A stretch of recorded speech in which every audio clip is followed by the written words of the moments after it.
Em 2019, a detenção de 3 presumíveis violadores fez soar os alarmes na Polícia Judiciária. No decurso dos interrogatórios, os agentes constataram que os 3 indivíduos se encontravam em liberdade condicional depois de terem cumprido penas de prisão por crimes de violação. Ficou em prisão preventiva o suspeito, ontem detido, de ser um violador em série e de ter atacado pelo menos 4 jovens em Lisboa. O homem acusado de matar uma freira estava em liberdade condicional, apesar de ser considerado perigoso. Num país onde se registaram 421 violações em 2018, valor que representa um dos maiores aumentos entre a criminalidade violenta e grave, os casos de reincidência adensam as dúvidas quanto à eficácia do programa de reabilitação de agressores sexuais lançado em 2009. Toda a intervenção tem que ser consensual e tem que ser de acordo com a motivação dos indivíduos. Portanto, não há intervenções obrigatórias, não há tratamento coercivo, não há medidas impostas. Mas não devia ser? Está demonstrado pelos estudos académicos que forçar alguém a frequentar um programa não tem eficácia, não tem impacto na alteração do seu comportamento. Como lidar então com os cerca de 600 agressores sexuais detidos nos estabelecimentos prisionais portugueses? E como garantir que casos de reincidência, como os que ocorreram no ano passado, não se repetem? Alguns setores apontam a necessidade de tornar os tratamentos compulsivos. Outros avançam com a possibilidade de introduzir a castração química no Código Penal português. O debate está lançado.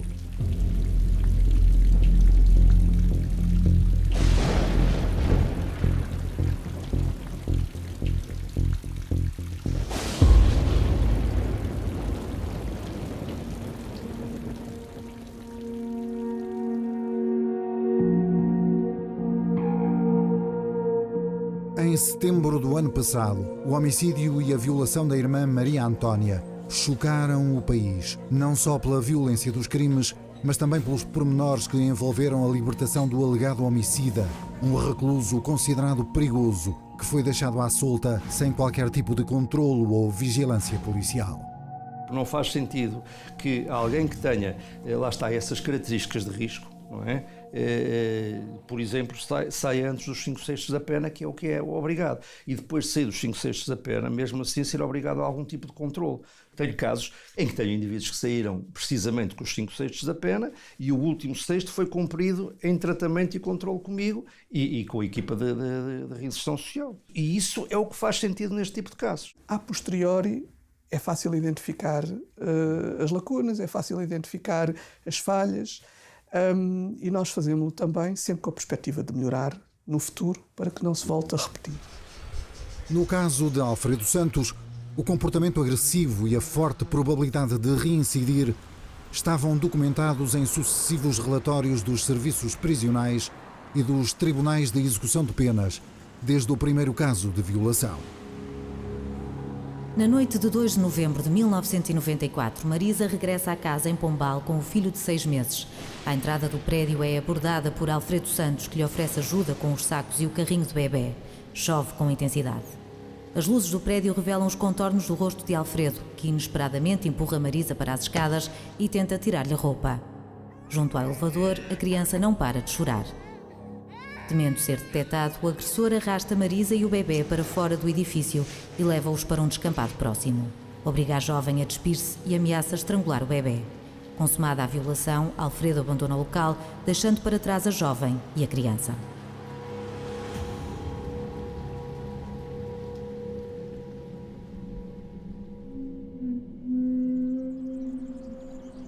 A identificação de Alfredo Santos pela vítima e as provas laboratoriais recolhidas pela Judiciária ditaram uma pena de 10 anos e 7 meses de prisão. A Justiça puniu o agressor, mas, como veremos adiante, não lhe alterou o comportamento. A pena de prisão é o pior que se pode fazer a um agressor sexual.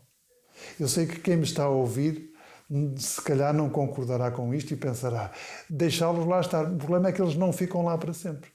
Eles são condenados em 10 anos e depois saem em liberdade condicional. O nosso sistema de justiça prevê a reinserção e, portanto, as nossas penas têm limite e, portanto, há indivíduos que depois precisavam de um acompanhamento continuado para o resto da vida, resultante da sua perturbação.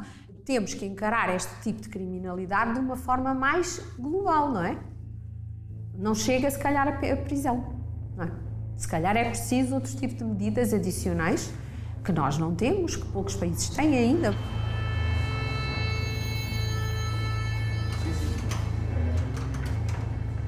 Eu sei que o Jorge está aqui, que foi mandado pelo Tribunal, mas tem mais ou menos noção do que é esperado que aconteça aqui, porque é que veio para cá.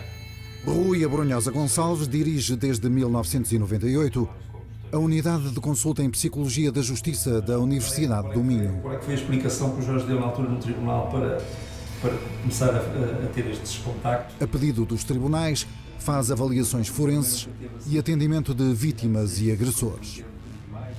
Geralmente os difíceis que eu tenho são indivíduos que já saíram de cumprir pena de prisão e estão em liberdade condicional. A grande questão é, fez-se alguma coisa com eles dentro da prisão, enquanto estiveram presos? Que isso era muito importante, saber se fizeram ou se não fizeram. Em muitos dos casos não se fez, de facto, absolutamente nada. As afirmações categóricas correm sempre este risco de serem injustas, porque, de facto, muito é feito. Não quer dizer isto que o grau de sucesso seja 100%. O muito que foi feito, para usar as palavras de Jorge Monteiro, consta da avaliação de parte dos reclusos que frequentaram o programa de reabilitação de agressores sexuais nos últimos 8 anos. Programa cujas imagens a SIC não foi autorizada a registar. Nós fizemos um estudo de follow-up de 110 reclusos que frequentaram o programa e que, depois de terminarem o programa, saíram em liberdade. E verificámos que, no espaço de 2 anos, 3,6% tinham regressado à prisão, condenados pelos mais diversos crimes. Sendo que, em termos de reincidência específica, apenas 1,8% destes 110 reclusos regressaram à prisão pela mesma tipologia de crime, ou seja, crime de natureza sexual. Os resultados levantam reservas aos agentes judiciais escutados pela SIC, uma vez que o próprio Ministério da Justiça não dispõe de dados estatísticos que permitam medir o fenómeno da reincidência. Como podemos avaliar a eficácia de um estudo se não temos os números reais da reincidência? Já mesmo sem esse tratamento. Sim. Percebe? Eu não sei de que perfis estamos a falar, de agressores de adultos, de agressores de menores. Portanto, não acredito e tenho a certeza que isso não pode ser. Porque o violador, o agressor sexual, não deixa de reincidir na maior parte dos casos. Jorge Monteiro reconhece que o estudo é meramente empírico e admite que o programa de reabilitação de agressores sexuais, que abrange por ano cerca de 50 reclusos das cadeias de Passos de Ferreira, Carregueira e Funchal, tem de ser estendido a outros estabelecimentos prisionais.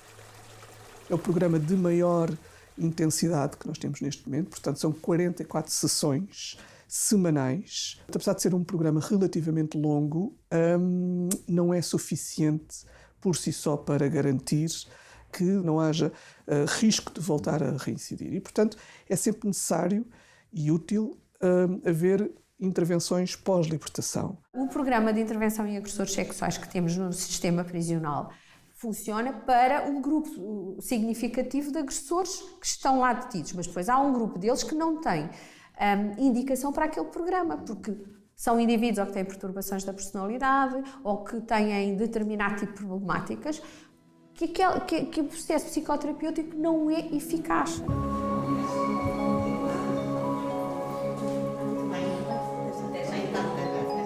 Cristina Coelho e Serafim Carvalho dirigem a consulta de sexologia forense do Hospital Magalhães Lemos. Esteve num contexto de abuso sexual, mas pronto, não com a gravidade que à partida lhe é imputado no acordo, não é?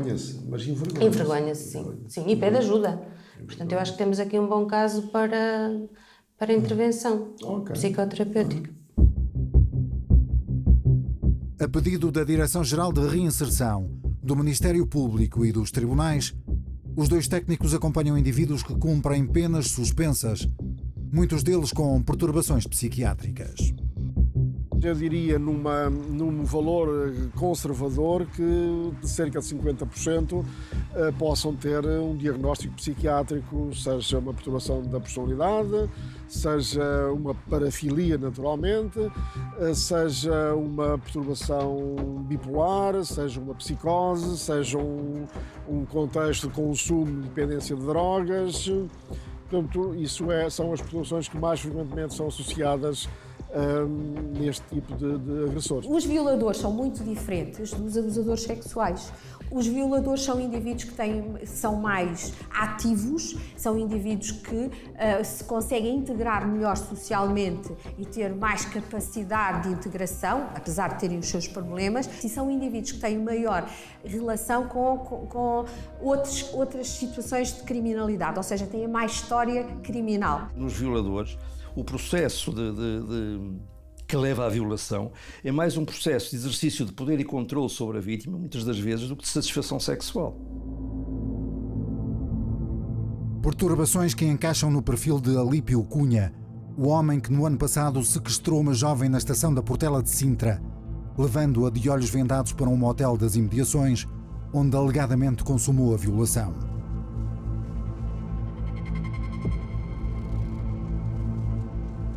Em 2009, o contexto de violência familiar, o consumo de drogas e as relações disfuncionais que Alípio mantinha com a mãe e com uma companheira ficaram devidamente assinalados na sentença do Tribunal de Sintra, que o condenou a 11 anos de prisão pela violação de uma enfermeira. Depois de mais um dia de trabalho, Luísa dirige-se ao parque de estacionamento de um hospital da Grande Lisboa. Perto do automóvel, a jovem enfermeira sente um braço à volta do pescoço e uma pistola encostada ao corpo. Maniatada por Alípio Cunha, entra no carro e ocupa o lugar do passageiro. Alípio arranca a grande velocidade e para pouco tempo depois numa estrada de terra batida. Ordena a Luísa que passe para o banco de trás e obriga-a a praticar sexo oral. Em pânico, a jovem tenta convencê-lo a usar preservativo, mas Alípio rejeita a ideia e acaba por consumar o coito vaginal sem qualquer tipo de proteção. De novo ao volante, dirige-se a uma caixa multibanco, onde levanta 400 euros de 2 contas bancárias de Luísa. As imagens do violador ficam registadas em vídeo.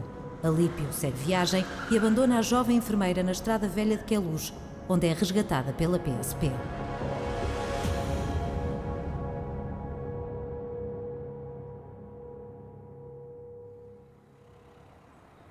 O acórdão do Tribunal de Sintra refere expressamente a possibilidade do arguido Alípio Cunha vir a reincidir em comportamentos disfuncionais e desadaptados socialmente, o que nos remete, uma vez mais, para os processos de recuperação e reintegração dos violadores e agressores sexuais.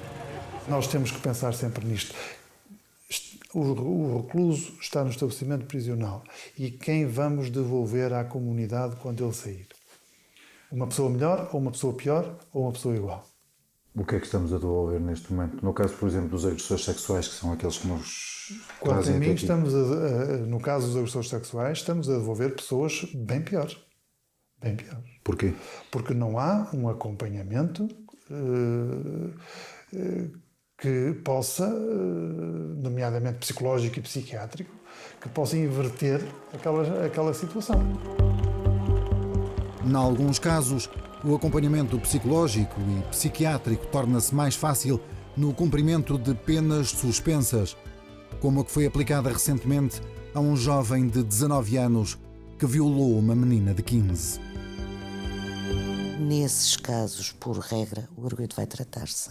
Por uma razão, porque sabe perfeitamente, se não fizer esse tratamento, o que pode acontecer é ver a sua pena suspensa revogada e ter que cumprir esses 5 anos de prisão. É mais importante, para mim, tratar o agressor sexual e conseguir que ele não repita aquela atuação, do que, e isso consegue-se mais facilmente com a pena suspensa, com a condição de se sujeitar a tratamento psiquiátrico e de demonstrar no processo que tem vindo a fazer esse tratamento psiquiátrico. É mais importante isso do que de estarmos a colocar esta pessoa, este agressor, na prisão, sem tratamento absolutamente nenhum ou com um tratamento muito incipiente. No ano passado, o PAN, Pessoas, Animais, Natureza, propôs na Assembleia da República uma alteração ao Código Penal para tornar obrigatória a frequência de programas de reabilitação de agressores sexuais. Mas o projeto, que divide a comunidade científica, não saiu do papel. O tratamento do ponto de vista psicoterapêutico nunca pode ser obrigatório, porque se não há colaboração ou se não há motivação para a mudança, nós não podemos obrigar ninguém a tratar-se, não é? Nós não damos pastilhas. Todos os agressores sexuais devem ser sujeitos a programas de intervenção. Isto deve ser universal, quer seja em meio livre, quer seja em meio prisional. Aqui ao nosso lado, em Espanha, é assim que funciona. As prisões todas têm programas para agressores sexuais. Os agressores sexuais entram nas prisões e são obrigados a frequentar o programa. Não há cá queres, não queres, etc.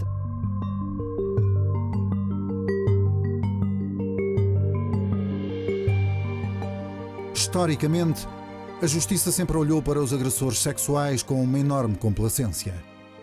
O Código Penal português, que vigorou até 1982, contemplava o perdão de pena do violador de uma mulher virgem se este aceitasse desposar a ofendida. As marcas de uma violação nunca se apagam.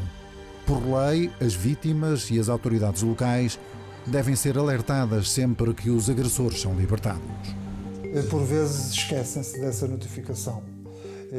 E até que ponto é que essa notificação é importante? É importante, pelo menos, para, sobretudo quando o agressor reside ou se insere no meio social em que está inserida também a vítima, para que a vítima possa estar com atenção, porque sabe que aquele homem está outra vez ali. No caso de Alfredo Santos, nem a vítima nem as autoridades foram notificadas. Libertado em maio do ano passado, o homem que alegadamente violou e matou a irmã Antónia foi deixado aos cuidados da mãe em São João da Madeira, cidade onde em 2003 fez a sua segunda vítima, quando se encontrava em liberdade condicional. 2 meses depois de ter sido libertado, Alfredo decide beber umas cervejas num bar de São João da Madeira.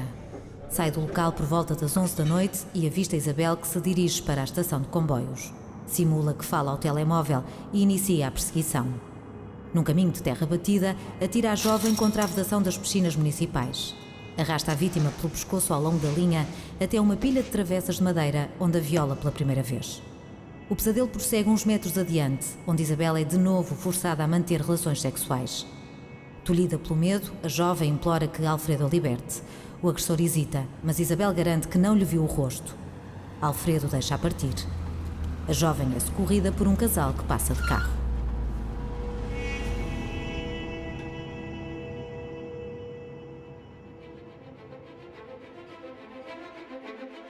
Recapturado, Alfredo Santos é condenado a 16 anos de prisão. Sai em liberdade condicional em maio do ano passado e 4 meses depois, alegadamente, viola e mata a irmã Maria Antónia. Os contornos do crime levam o Bispo do Porto a publicar um violento manifesto contra o sistema penal e prisional português e a defender em entrevista à SIC o recurso à castração química. Em casos absolutamente extremos, fique muito claro que não será ocorrente, mas em casos absolutamente extremos, de patologias que não se consigam curar de outra forma, não recuso. Nem recuso a doutrina da Igreja. Em vigor em alguns países europeus e estados norte-americanos, a castração química entrou no debate político português pela mão do Chega. O partido de André Ventura quer punir os agressores sexuais de menores que reincidam neste tipo de crime. Mas o Conselho Superior da Magistratura já veio dizer que a proposta é inconstitucional. Entre os técnicos que lidam com os agressores, as opiniões dividem-se.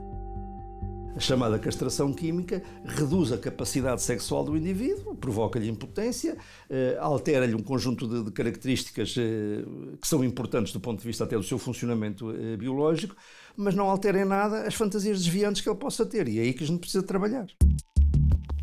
A administração de um fármaco que reduza esta compulsão sexual pode ajudar a reduzir os comportamentos intrusivos. Pode ajudar o indivíduo a enquadrar-se, a reinserir deste problema que tem, mas há que fazer também um trabalho a nível psicoterapêutico. Não basta a administração do fármaco, porque o sexo está na cabeça. Em casos muito selecionados, em que fosse criado um conselho com pessoas provenientes de várias áreas do saber, eventualmente isso poderia ser feito a bem, em primeiro lugar, da população em geral, das potenciais vítimas, das vítimas passadas e, eventualmente, da própria pessoa. Vasco Madeira enquadra-se no perfil dos que veem na castração química a solução para os problemas de reincidência. Em abril do ano passado, perseguiu uma mulher de 31 anos a bordo do 202 da Carris, quando esta se preparava para iniciar mais um dia de trabalho num café de Lisboa. Forçou a jovem a entrar no estabelecimento comercial, que àquela hora se encontrava vazio, e alegadamente violou-a na casa de banho. A judiciária aponta-lhe ainda a tentativa de violação de outras 2 mulheres, abordadas à saída dos transportes públicos em diferentes dias e locais. Vasco estava em liberdade condicional por um crime cometido em 2009. A luz da tarde não impediu Vasco Madeira de perseguir na Tércia por uma das mais movimentadas avenidas de Massamá. Quando a porta do prédio onde vivia se abriu, a jovem de 21 anos entrou no elevador e carregou para o 7º andar. Vasco marcou para o 2º. Mal o elevador parou, o agressor agarrou na Tércia por trás, tapou-lhe a boca e encostou-lhe um canivete ao pescoço. Tirou-lhe o telemóvel e mandou o elevador para o piso -1. Chegados à cave, Vasco amarrou os pulsos na Tércia e violou-a durante um longo período de tempo. A dada altura, alguém chamou o elevador. Vasco subiu as calças e manteve a jovem sob ameaça. Foi então que na Tércia ouviu a voz do pai e decidiu gritar. O pai da jovem dirigiu-se ao piso -1 e, perante os sinais evidentes de agressão, atacou o violador. Os gritos atraíram um vizinho e um tio de na Tércia. Os 3 homens imobilizaram o agressor até à chegada da PSP.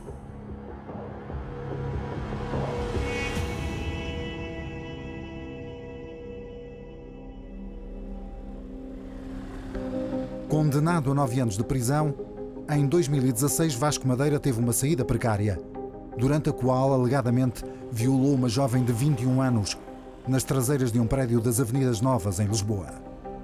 Na altura, a judiciária não associou a violação ao violador, mas o retrato robô feito a partir do testemunho da vítima permitiu relacioná-lo com os casos ocorridos no ano passado.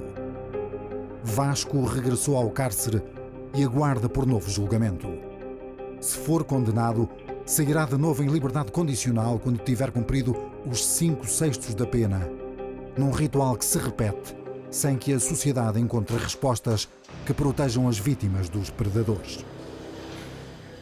Independentemente das soluções que procuremos e que encontremos, há que reconhecer que só há 2 que solucionavam de facto o problema e que não são admitidas no nosso sistema jurídico e por razões óbvias que seriam a pena de morte ou a prisão perpétua. São instrumentos que, à semelhança da castração química, não constam do edifício jurídico português. Mas a Justiça dispõe de outra ferramenta, raramente usada, que permite prolongar as penas de prisão em casos de reincidência. Há um arguido que, ao longo dos anos, tem praticado inúmeros crimes, sempre da mesma natureza. O Tribunal pode considerá-lo um delinquente por tendência e aplicar-lhe não uma pena, mas sim uma pena relativamente indeterminada. Ora, o que é que isto significa? Se lhe for aplicada uma pena relativamente indeterminada, ele nunca poderá atingir a liberdade condicional antes dos 6 anos e poderá permanecer preso até aos 15 anos, período máximo. Ou seja, pode de alguma forma obrigar o condenado a permanecer mais tempo preso. Mas o que é certo é que aos 15 anos ele vem para a rua. E se é na rua que os predadores sexuais se movimentam, é também na rua e não apenas nos estabelecimentos prisionais que as instituições responsáveis pela reinserção dos reclusos e pela proteção das vítimas devem encontrar formas de erradicar ou pelo menos prevenir um dos crimes mais violentos a que o ser humano está sujeito. Um crime cujas marcas ficam para toda a vida.